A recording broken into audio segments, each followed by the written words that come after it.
Friends చూస్తున్నారు కదా, మా తమ్ముడు చేతిలో అయితే కవలు అయితే ఉంది. చూడండి ఫ్రెండ్స్, కవలు ఎన్ని చేరుకోండి చూసారా, కొరకొక కవలు ఉన్నాయి. అయితే ఫ్రెండ్స్ ఈ సముద్రం ఏంటంటే తుఫాన్ కారణంగా అయితే కవలు అయితే ఒడ్డుకే చేరుకున్నాయి. చాలా కవలు అయితే వచ్చాయి. చూడండి, మీకు బతికినగా చూపిస్తాను. చూడండి ఫ్రెండ్స్, బతికున్నది చూస్తున్నారు కదా, చాలా కవలు అయితే జీవి ఉన్నాయండి. దీన్ని కవలు అంటారు అనమాట మా దగ్గర.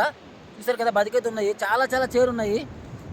అయితే ఫస్ట్ టైం అనమాట మా గ్రామంలో, ఫస్ట్ టైం అనమాట ఇలా కవ్వాలు ఇలాగ ఎక్కువగా చేరుకోవడం అయితే మా గ్రామంలో ఫస్ట్ టైం అనమాట. చూస్తున్నారు కదా, ఇప్పుడే వచ్చాం బీచ్కి.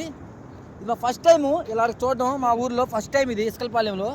చూస్తున్నారు కదా ఎలాగైతే బతికున్నాయి కవ్వాలు, చాలా చాలా కవ్వాలే చేరున్నాయి. అయితే మనం మొత్తం ఇవన్నీ ఒక దగ్గర పెట్టుకుంటే మనకి తినడానికి కూడా అవుతాయి ఫ్రెండ్స్. చూస్తారు కదా బతుకున్నాయి కవ్వాలు, చూడండి మీకు చూపిస్తాను, దగ్గర మీకు చూపిస్తాను మీకు.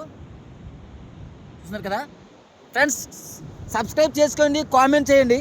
మీకు మంచి మంచి వీడియోస్ పెడుతున్నాను కానీ మీరు చూస్తున్నారు, సబ్స్క్రైబ్ చేసుకోండి ఫ్రెండ్స్. చూస్తున్నారు కదా, చూడండి ఫ్రెండ్స్.